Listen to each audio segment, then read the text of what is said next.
안녕하세요. 오늘도 사연살롱을 찾아주셔서 감사합니다. 저는 30대 중반 여자입니다.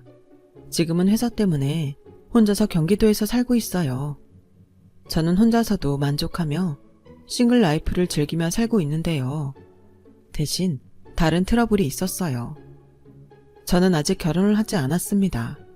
앞으로도 할 계획이 없고요. 네, 맞아요. 저는 비혼주의자입니다.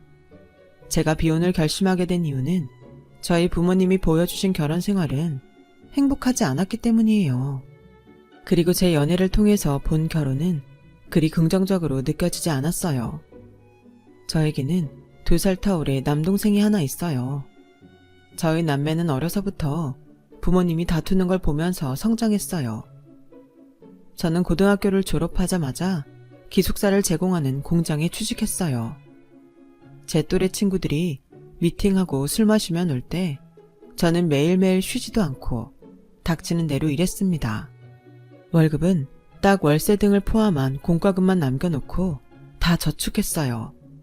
밥은 회사에서 제공해 주니까 밥값도 따로 들지 않았고 옷은 동묘 구제시장에서 싸게 구입해서 입었어요.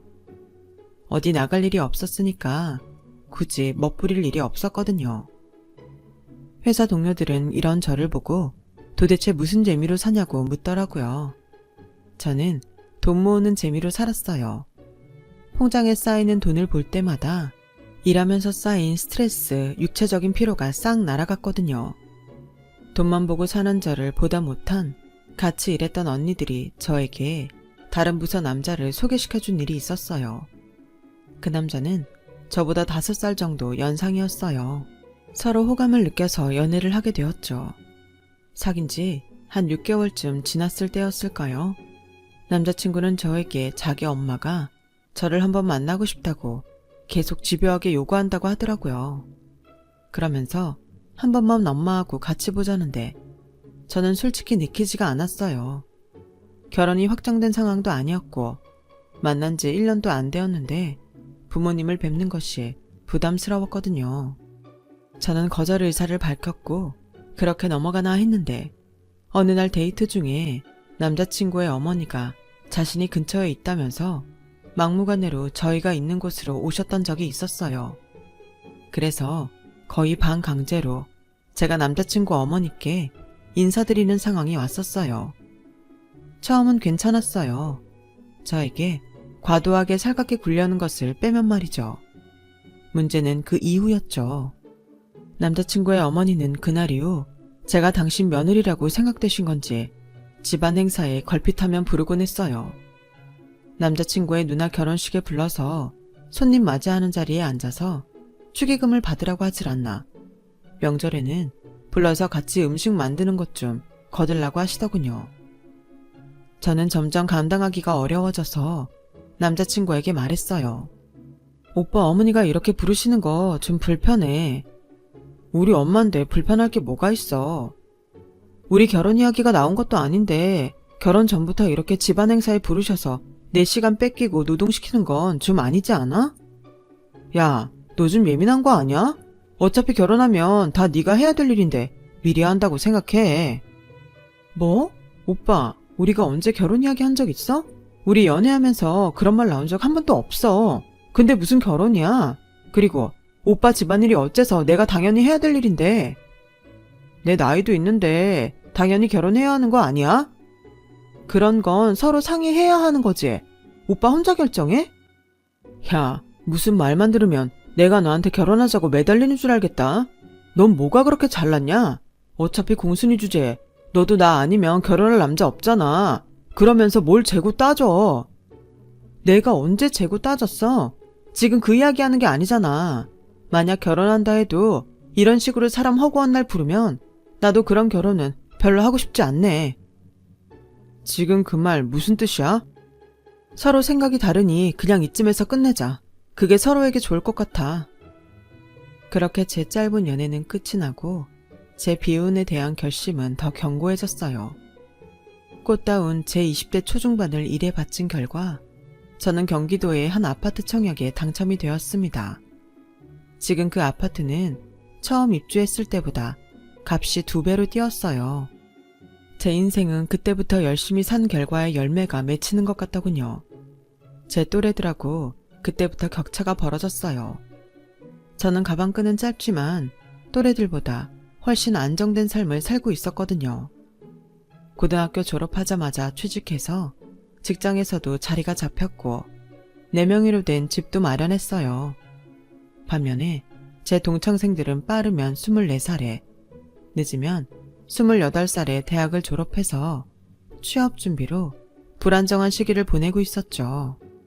그런 거 보면 평범한 사람이 자신의 삶을 윗단계로 끌어올리고 싶으면 학력도 중요하지만 저는 역시 돈이 더 중요하다고 생각이 듭니다. 어쨌든 저는 청약된 아파트에 입주할 날만을 기다리며 또 열심히 일을 하고 있을 때 남동생이 결혼할 사람이 있다며 가족들에게 자신의 여자친구를 소개했어요.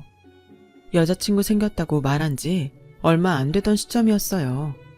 결혼한다고 말했던 때가 남동생과 여자분이 교제한 지 6개월 정도 지났을 때쯤인 걸로 기억해요. 남동생이 데려온 여자친구는 누가 봐도 예쁜 외모를 가지고 있었어요. 그리고 화려해서 어디에서나 주목받을 듯한 스타일이었죠. 저는 동생이 봐달만 했다는 생각이 들었어요. 여자는 이제 막 대학을 졸업한 상태였고 아직 취직은 하기 전이었고요. 남동생도 군대 때문에 졸업이 늦어 취업한 지 얼마 안 된 상태였어요. 둘 다 모아놓은 돈도 없고 사귄 지 얼마 안 됐는데 왜 결혼을 하겠다는 건지 이해가 되지 않았어요. 저희 엄마도 같은 생각이었는지 여자분에게 물었어요. 아가씨는 이제 막 졸업했고 아시다시피 우리 아들놈도 취업한 지 얼마 안 돼서 서로 모아놓은 돈도 없어요. 그리고 내가 보기에 아직 결혼을 생각할 만큼 오래 사귄 건 아니라고 생각하는데 둘 다 나이도 어리고 결혼을 이렇게 서두를 필요가 있나 싶네요. 저도 이렇게 결혼을 일찍 한 마음은 없었지만 이제는 그럴 수밖에 없어요, 어머니. 그럴 수밖에 없다니 무슨 뜻이에요? 저 오빠 아기 가졌어요. 아이 가졌다고 당당히 말하는데 저는 부모님 눈치가 살짝 보이더라고요. 저야 어차피 남동생 일이니까 방관자 입장이었죠. 하지만 부모님은 이 갑작스러운 결혼이 반갑지 않은 것 같았어요. 어른들이 보시기에 이렇게 준비 절차 없이 아이부터 덜컥 가져서 결혼 통보하러 온 것밖에는 되지 않으니까요. 부모님은 본인들이 그 아이를 낳고 싶다는데 반대할 수도 없었어요. 그럼 아이를 지우라는 말밖에 되지 않으니까요. 근데 거기까지는 괜찮았습니다. 문제는 그 후에요. 양가 부모님이 만나서 상견례 자리까지 끝나고 나서부터 남동생 여자친구의 허영심이 드러나기 시작했어요. 자기들도 돈 없어서 부모님들한테 손 벌려서 결혼하는 주제에 허세만 잔뜩 들어서 본인들 경제선에서 한참 벗어난 결혼식을 계획하고 있었어요. 아니, 몇 가지는 이미 실행하고 있었죠. 어느 날 동생이 돈 좀 빌려달라고 연락이 왔었어요. 저는 부모님한테 용돈을 그냥 드렸으면 드렸지 남동생하고는 돈거래를 잘하는 편이 아니었어요. 그래서 물었죠. 너 돈 벌잖아. 돈이 왜 필요한데? 아, 나 저번에 프로포즈 할 때 스위트룸 빌려서 카드 한도 초과됐거든. 현금이 좀 필요해. 뭐? 스위트룸? 아, 그리고 프로포즈 할 때 샤넬 가방도 사서 할부금도 더 이상은 힘들어. 스위트룸에 샤넬? 너네 미쳤니? 돈 없어서 부모님들한테 손 벌려서 결혼하는 것들이 부끄럽지도 않니? 인생에 딱 한 번 받는 프로포즈인데 이런 거 꼭 하고 싶었는데 결혼할 여자인데 그것도 못 해줘? 누나, 그리고 요즘 이거는 기본이야. 언제부터 스위트룸에서 프로포즈하고 샤넬 가방 주는 게 기본이었는지 모르겠더라고요. 남동생 말에 따르면 5성급 호텔에서 프로포즈, 디올이나 샤넬백 선물, 웨딩밴드 200만원에서 300만원, 양가 상견례 식사 50에서 100만원, 결혼식 토탈 비용 대략 3천만원, 신혼여행 비용 1000만원, 가정가구 1000에서 1500만원, 집은 수도권 기준 기본 4억 이상은 돼야 한다네요. 아, 한 가지 더 있어요. 산후조리 500에서 1000만 원이 추가로 있네요. 그 이야기를 듣고 얼마나 기가 차던지. 아니 물론 인생에 딱 한 번일지도 모를 결혼, 여자라면 화려하게 하고 싶죠. 그 마음 이해 못하는 건 아니에요. 하지만 저건 너무 도를 지나쳤다는 생각이 제 머릿속을 떠나질 않네요. 벌이가 괜찮고 모아둔 돈이 여유가 있으면 저렇게 결혼하는 걸 누가 욕합니까? 하지만 제 동생과 예비 신부는 자기들 돈이 없어서 부모님한테 손 벌려가며 하는 결혼이에요. 그럼 그 수준에 맞춰서 결혼해야 한다고 생각해요. 돈을 빌려달라는 동생의 부탁을 니들 허영심 때문에 돈을 빌려줄 수 없으니 니들 수준에 맞는 결혼을 하라며 거절했어요. 그리고 일주일쯤 지났을 때 동생이 예비 신부와 같이 저녁 식사를 하자며 연락을 했더군요. 자기들이 사주겠다면서요. 저는 그 돈 아껴서 결혼에 보태라고 말했어요. 솔직히 만나고 싶지 않았거든요. 근데도 동생이 예비 신부랑 친해질 겸 자꾸 만나자고 보챘습니다. 어쩔 수 없이 나를 잡았어요. 그런데 식당 예약하는 데서부터 삐그덕거렸어요. 저는 비싸지도 그렇다고 너무 저렴하지도 않은 레스토랑을 예약하려고 했어요. 물론 밥은 제가 살 계획이었고요. 근데 동생 예비 신부가 예약하고 싶은 곳은 무슨 호텔에 있는 고급 레스토랑이었는데 한 끼에 인당 최소 20만 원 정도 나오는 곳이었습니다. 저는 무슨 중요한 자리도 아닌데 그런 데서 밥을 먹려고 너무 과한 것 같다고 말했어요. 그랬더니 자기들이 곧 죽어도 살 테니 걱정 말라며 결국 예비 신부가 가고 싶어 하던 레스토랑으로 예약했어요. 저희 셋은 밥을 먹으면서 이런저런 이야기를 했어요. 주로 저는 듣는 입장이고 이야기는 주로 남동생과 예비 신부가 했죠. 이야기를 들어보니 오늘 저와 만나자는 이유를 알겠더라고요. 그들은 은연중에 제가 건조기나 세탁기 같은 자기들이 바라는 걸 말하더군요.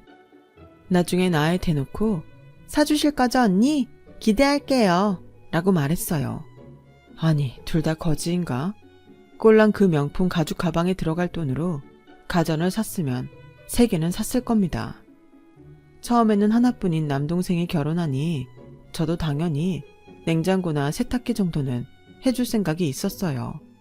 근데 저렇게 제가 사주는 것이 당연하다는 듯이 말하는데 사주고 싶은 마음이 쏙 들어갔어요. 하지만 원래 사주기로 마음 먹었던 거라 가전 한두 개 정도는 사주겠다고 아예 못을 박아놨어요. 그러니까 예비 신부가 기분 나쁜 티를 내더라고요. 저는 못 본 척 넘겼죠. 며칠 뒤 저와 저희 엄마 그리고 남동생네와 함께 가전제품을 보러 갔어요. 근데 하는 행동을 보자니 이 두 것들이 은근 가전제품을 저한테 다 사달라고 할 기세더라고요. 내가 며칠 전에도 말했지만 나도 여유가 있는 편은 아니야. 청약 아파트 중도금 때문에 들어갈 돈 많아. 미안하지만 내가 해줄 수 있는 건 세탁기하고 냉장고 이 둘뿐인 것 같아. 누나, 우리 돈도 없는데 이왕 해주는 거 몇 개만 더 사주면 안 돼? 돈이 없으면 네 한계에 맞춰서 중고라도 사. 나도 더는 무리야. 오빠, 괜찮아. 형님 말대로 중고 사자. 그리고 백화점 문 닫기 전에 일단 루이비통 매장부터 가자. 옳게, 거길 왜 가? 어머님이 저한테 루이비통 가방 사주신다고 했어요. 결혼 예물로. 엄마, 진짜야? 저희 엄마 표정은 많이 곤란해 보였어요. 예비 옳게 눈치 보면서 마지못해 고개를 끄덕였어요. 아니, 프로포즈 받을 때 내 동생이 샤넬 가방 줬다면서 무슨 또 가방이야? 이건 예물이죠, 형님. 그때 받은 거하고는 다르죠. 아니, 부모님한테 손 벌려서 결혼하는 주제에 뭐가 이렇게 당당해? 얘, 그만해라. 내가 해주겠다고 한 거야. 분위기가 험악해지자 엄마는 저를 말리며 말씀하셨어요. 동생 부부네 전셋집을 동생 명의로는 대출이 나오질 않아 엄마가 집담보로 대출을 받아서 마련해 주신 집이었습니다. 그거 대출이자 갚으시느라 힘드신 분한테 명품 가방을 요구하다니요. 그래서 제가 올케가 원하는 가전 1,500만 원 선으로 맞춰줄 테니 엄마한테 루이비통 가방은 받을 생각은 하지 말라고 말했죠. 그제서야 만족한다는 듯이 순순히 알겠다고 말하더군요. 그 신혼집에 들어갈 가전이니 뭐니 소소한 것들은 다 제가 해주었어요. 집은 엄마가 해주셨으니 올케는 혼수도 제대로 안 해오고 결혼한 셈이 되네요. 예정대로 결혼식을 올리고 몇 달 후 제게는 첫 조카가 생겼죠. 제 아이는 아니지만 그래도 조카라고 그 조그만 게 얼마나 귀엽던지요. 정말 아기 용품부터 시작해서 안 사준 게 없네요. 물론 올케 수고했다고 용돈도 좀 챙겨주고 출산 후 산모한테 좋다는 것들은 다 사다 줬어요. 제가 조카를 이뻐라 하니 조카도 고모인 저를 곧 잘 따랐어요. 저희 부모님도 첫 손주이다 보니 조카를 눈에 넣어도 안 아프다는 듯이 애지중지했죠. 그래서 올케는 저희 부모님께 아이를 자주 맡겼어요. 하지만 아무리 손주가 이뻐도 저희 부모님 이제 나이도 많이 드셔서 아이 보는 게 그렇게 쉬운 일이 아니었어요. 하지만 올케는 너무 이기적이었죠. 자기 자식하고 자신만 생각했어요. 하루는 너무 아이를 맡기길래 한마디 했었습니다. 올케네 부모님은 애기 안 보고 싶어 하셔? 보고 싶어 하시죠. 그럼 시댁에만 애 맡기지 말고 친정에도 좀 가봐. 친정 부모님도 손주 얼굴 좀 봐야지. 저희 엄마 허리 아프셔서 아이 오래 못 보세요. 자기 엄마는 허리 아파서 안 되고 그럼 우리 엄마 허리는 아파도 된다는 뜻인 건지. 저희 엄마 말에 따르면 어찌나 까다로운지 아기가 자면 거실에 있는 텔레비전도 못 틀게 한다고 하네요. 언제 한번 저희 아버지께서 조카 자는 줄 모르고 거실에 텔레비전을 좀 큰 소리로 틀어놓고 보고 계셨대요. 아버지가 귀가 좀 안 좋으셔서 잘 안 들리시거든요. TV 소리 듣고 아기가 깨서 우니까 바로 저희 아버지한테 면박을 주었다고 하더라고요. 그 이후로 저희 부모님 조카가 집에 있는 날에는 마음 놓고 밥도 못 드신다고 하네요. 그 이야기를 듣고 어찌나 속이 상하든지 제가 그래서 한마디 하려고 올케한테 전화하려 하니까 엄마가 네가 봐주는 거 아니니 괜히 나서지 말어 하면서 말리셨어요. 틀린 말도 아니니 저도 수긍할 수밖에 없었습니다. 그리고 시간이 흘러 어느덧 제 조카는 벌써 7살이 되었어요. 내년이면 초등학교에 입학할 나이죠. 시간 정말 빨리 흐르더군요. 동생 결혼할 때까지만 해도 20대이던 저는 어느덧 30대 중반이 되었고 청약 당첨된 아파트에는 3년 전쯤 완공되어 입주하게 되었어요. 그 사이에 아파트 값도 많이 올랐죠. 조카 생일이 되어서 오랜만에 가족들끼리 식사를 하고 남동생네 집에 가서 후식으로 과일을 먹고 있었어요.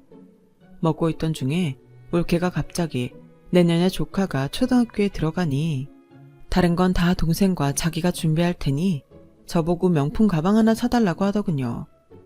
저는 너무나 당연한 요구에 어이가 없더군요. 학교 창간 수업과 명품 가방이 도대체 무슨 상관일까 싶어서 황당한 얼굴을 하고 쳐다봤어요. 그런데 남동생과 올케는 정말 진지하게 말하고 있더라고요. 저는 가방이 필요하면 있는 거 들고 가면 되지 않느냐고, 프로포즈 받은 명품 가방 들고 가면 되지 않느냐고 말했습니다. 그랬더니 꼭 새 것이 필요하다고 하네요.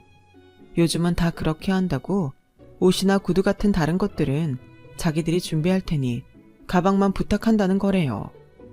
창간 수업을 위해 준비한 티가 나야 한다나 뭐라나. 아니 누가 본다고 옷에 가방에 구두까지 맞춰? 형님, 요즘은 다 그렇게 하고 준비한 티가 나야 다른 엄마들한테 무시도 안 당하고 우리 애한테도 기 살려주는 거라고요. 아니, 누구 엄마인지 어떻게 안다고. 그리고 준비한 티 나면 오히려 더 촌스럽지 않아? 누나는 결혼을 안 해서 몰라.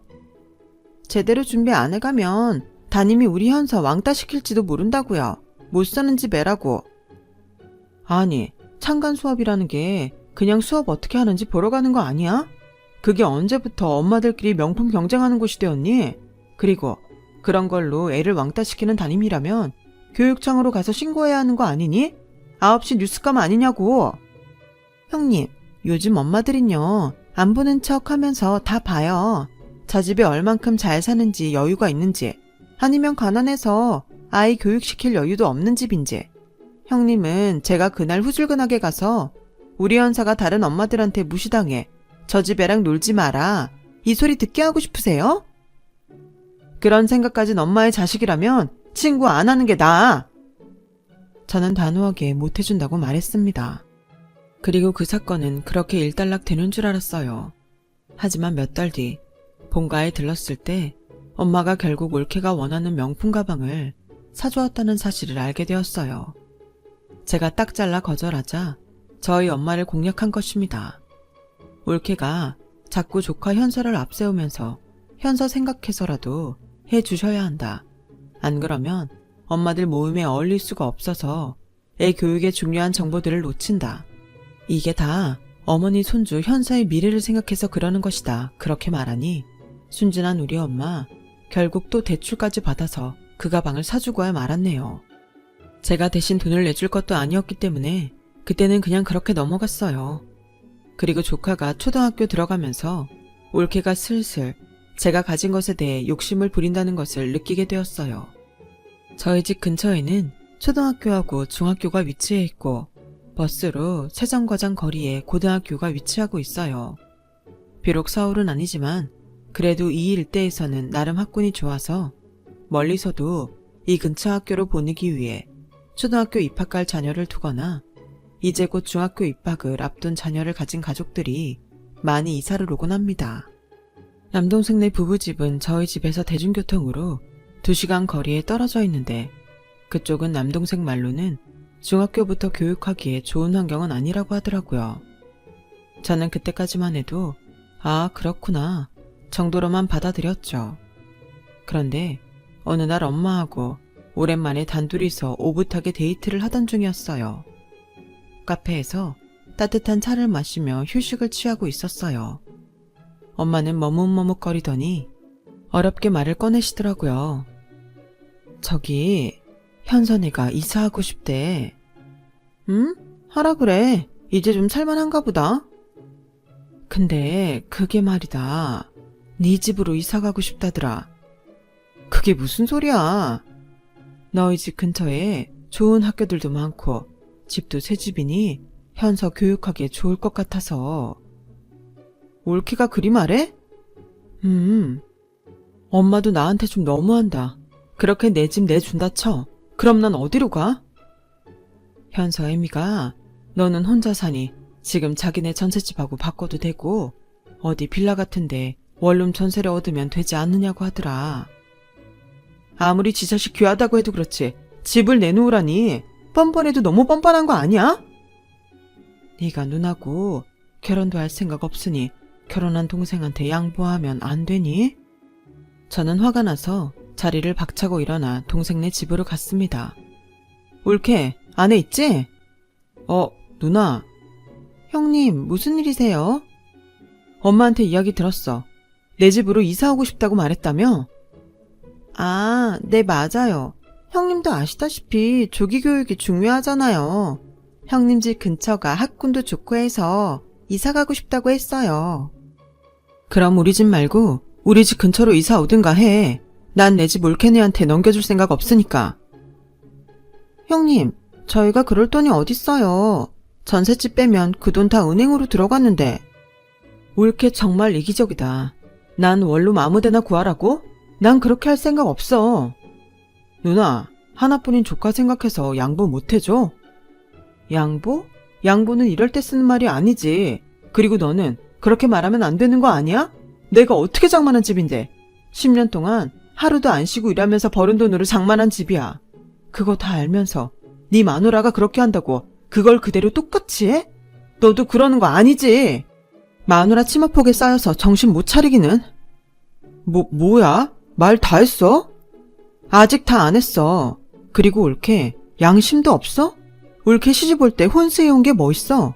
이제 가전제품부터 그릇 하나까지 내가 안 사준 거 있어? 어떻게 보면 올케 혼수를 시누이인 내가 해준 거야. 그거 알고 그딴 말을 짓거리는 거야? 누나는 조카를 위해서 그 정도도 양보 못해? 짓거리다뇨. 형님 말씀이 지나치세요. 그리고 돈도 많으시면서 너무 욕심부리는 거 아니에요? 지나친 건 올케 행동이야. 저번 창간 수업 때문에 사달라던 명품 가방. 내가 못 해주겠다고 하니까 엄마한테 사달라고 했다며? 그거 엄마가 대출까지 받아가면서 사준 거야. 알고 있었지? 엄마라면 무리해서라도 해줄 거란 거 말이야. 앞으로 한 번만 더 엄마 곤란하게 만들면 나 그때는 어떻게 될지 뒷일 책임 안 져. 알았어? 전 그렇게 퍼붓고 동생 부부 집을 나왔습니다. 마음속에 있는 말들을 다 쏟아내서 시원할 줄 알았지만 아니었어요. 둘이서 저렇게 편먹고 달려드니 솔직히 좀 버거웠어요.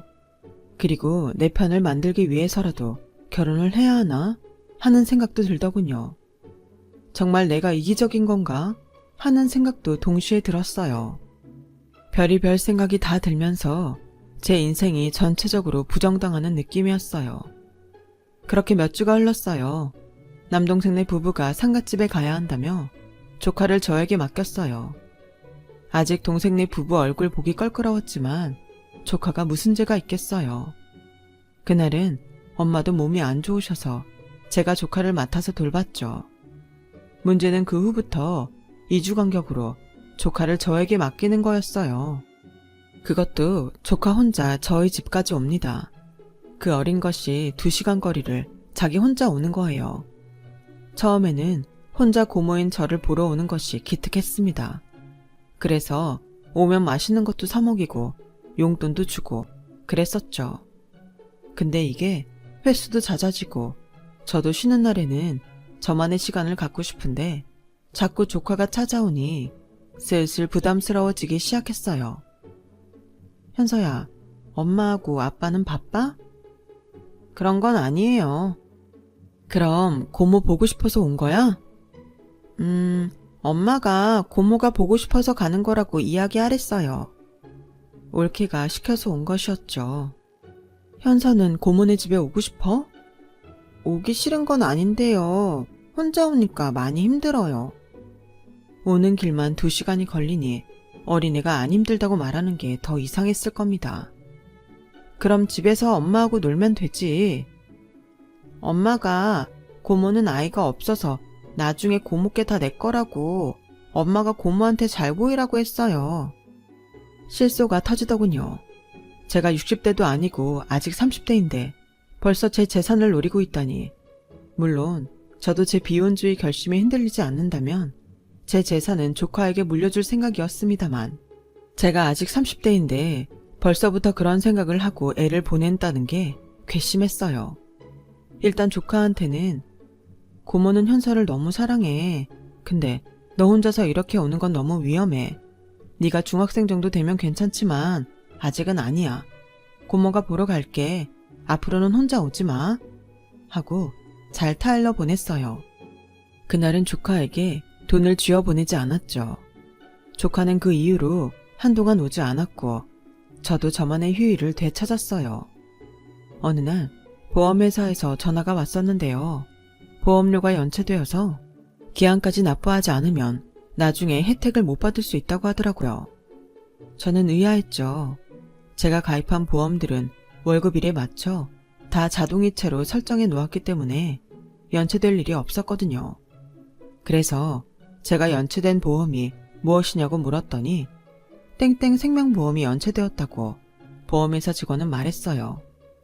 저는 생명보험에는 가입한 적이 없었어요. 난 가입한 적이 없는데 어떻게 된 거냐고 따지니 가입자와 수령자를 보험회사에서 알려주더라고요. 가입자는 제 올케고 보험금 수령인은 제 조카더군요. 저는 이 보험에 가입한 것을 동의한 적이 없다고 하니 보험회사에서 해지를 해주었어요. 저는 이 일을 올케가 제가 어서 죽기를 바란다는 것으로 해석할 수밖에 없었어요. 제 동생도 동의한 일일까요? 머릿속이 혼란스럽더군요. 그래도 내 동생인데, 그래도 내가 친누나인데, 우리 가족인데 다른 건 몰라도 이건 조용히 넘어갈 수가 없었어요. 토요일은 엄마 생신이어서 가족들이 모이는 날이었어요. 저는 그날 작정이라도 한 듯 조카에게 이것저것 심부름을 시켰습니다. 고모 어깨 좀 주물러 달라, 물 좀 가져다 달라 하면서 조카를 가만히 냅두지 않았어요. 어린 게 안쓰러웠지만 제 마음도 어쩔 수 없었어요. 제가 조카를 계속 가만히 안 냅두니 보다 못한 올케가 저에게 한마디 하더군요. 형님, 현서 좀 가만히 냅둬요. 왜? 현서가 나중에 내 재산 다 물려받으려면 이 정도는 해야 하지 않겠어?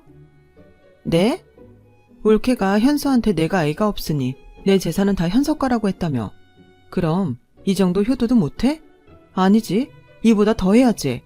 내 생일마다 선물 챙겨주고 어버이날 나도 챙겨주고 아플 때 병수발 정도는 들어줘야 나도 재산 물려줄만 나지 않겠어? 아니, 형님은 왜 그렇게 욕심이 많으세요? 형님은 자식이 없고 그러면 조카가 자식 대신인데 왜 그렇게 인색하게 구세요? 그래? 내가 인색해? 그럼 내 앞으로 내 동의도 없이 생명보험 가입한 올케는 뭐야? 내가 어서 죽기를 바라는 거야? 제가 던진 말이 폭탄이라도 되듯 펑 터지듯 주변이 고요해지더라고요. 올케는 당황하고 남동생과 부모님은 자신들이 도무지 무슨 소리를 들은 건지 자신들이 듣는 말이 그 뜻이 맞는지 동요하는 듯한 눈빛이었어요. 동생은 자신의 와이프를 붙잡고 무슨 소리냐고 되묻고 엄마는 그동안 올케한테 쌓인 게 폭발해서 울분을 토하며 올케의 머리채를 잡았습니다. 니년이 내 딸을 잡아먹겠구나. 내가 그동안 우리 딸한테 패 끼치는 거 알면서도 얼마나 참아줬는데. 어머니, 제 말 좀 들어보세요. 엄마, 일단 진정해요. 저는 그 상황을 지켜보았고 동생과 아빠는 흥분한 엄마를 말리고 있었어요. 동생은 지금 제가 한 말이 사실이냐며 올케에게 소리쳤습니다. 지금 이러는 걸 보아하니 동생은 올케가 제 앞으로 생명보험을 들어놨다는 사실을 몰랐던 것 같더군요. 그 일에 동생이 연관되어 있지 않다는 것을 알고 나자 한편으론 그것까지는 아니어서 다행이다 싶더라고요. 동생은 자기 와이프에게 어떻게 그럴 수가 있냐며 노발대발했습니다. 올케는 동생과 엄마 앞에서 무릎을 꿇고는 잘못했다며 빌더군요. 너 같은 여자하고 무서워서 같이 못 살겠다. 이참에 갈라서자. 여보, 제발 잘못했어. 제발 우리 현서를 봐서라도. 현서를 위해서라도 너 같은 엄마는 애 옆에 둬선 안 되겠어. 여보, 다 오해야. 형님이 거짓말하는 거야. 내가 거짓말하는 거라고? 나 통화했던 직원하고 전화 연결시켜줄까? 아니면 보험 가입서를 여기서 보여줄까? 저는 올케가 저렇게 말할 것 같아서 보험 가입 계약서까지 다 뽑았었죠. 올케는 그 말에 얼굴이 새하얗게 변했어요. 저는 가방에서 보험 해지서와 가입 계약서를 꺼내 올케 앞에 던졌습니다. 올케는 그 서류를 외면했고 대신 동생이 그 서류들을 주워서 읽더군요. 이제는 누나한테 더 덮어 씌우려고? 당신 정말 최악이야. 어머님, 형님, 제발 저희 좀 말려주세요. 제발 이 엄마는. 나중에 내 아들까지 잡아먹을 거야? 넌 그러고도 나무래구나. 당장 이 집에서 나가. 엄마가 그렇게 화내는 건 아버지를 포함해 저희 남매도 처음 보았죠. 얼마 안 가 동생은 이혼하고 조카 현서는 동생이 키우게 되었습니다. 저는 동생 부부의 이혼이 꼭 저 때문인 것 같아 괜히 미안했어요.